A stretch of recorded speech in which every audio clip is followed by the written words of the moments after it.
parole aux associations.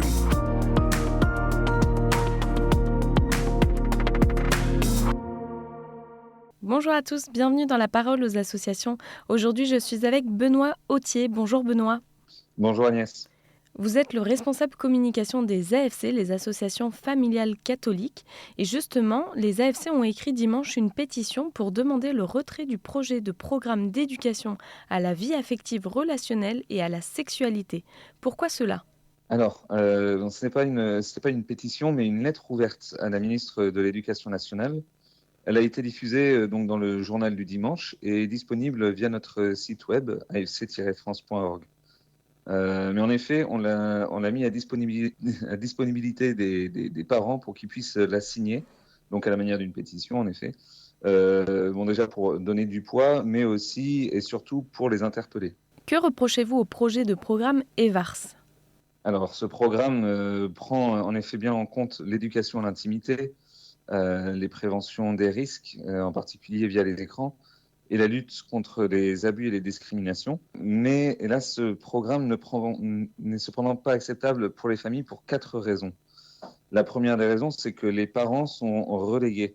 C'est-à-dire que les enfants sont entraînés dès la classe de maternelle à repérer les adultes de confiance de leur entourage, qu'ils soient professeurs, parents, éducateurs ou soignants.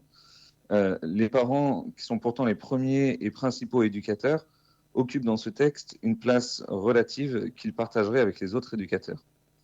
Donc le programme indifférencie ainsi dans l'esprit des enfants la place particulière et l'autorité légitime de leurs parents.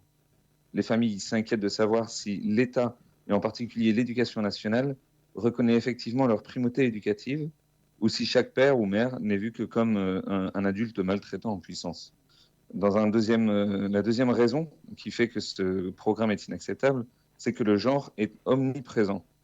La lutte contre les stéréotypes de genre et les assignations de rôle est déployée de manière répétitive tout au long du cursus scolaire.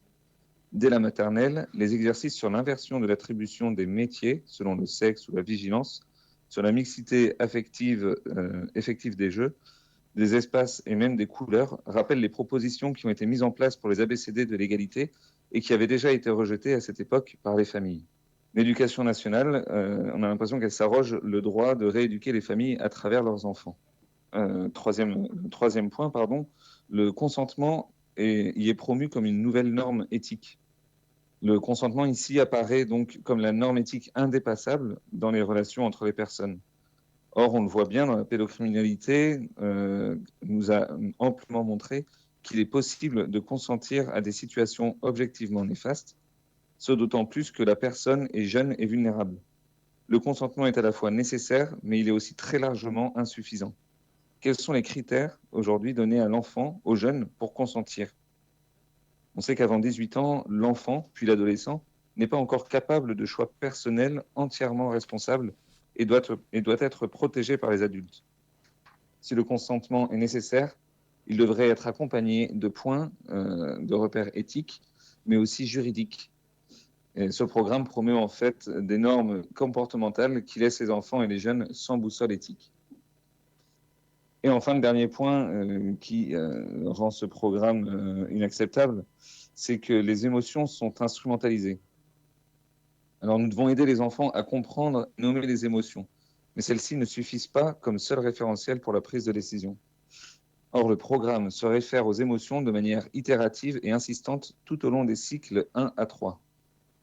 Les émotions, tout comme les informations fournies par les 5 sens, doivent pourtant être passées au crible de l'intelligence pour juger de leur pertinence et de leur importance.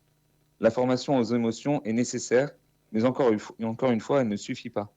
L'identification des émotions doit être complétée par une formation objective de l'intelligence et de la raison. Merci beaucoup Benoît, on peut retrouver plus d'informations par rapport à cette lettre ouverte sur le site internet des AFC, donc afc-france.org. Je vous souhaite une très belle journée et à bientôt.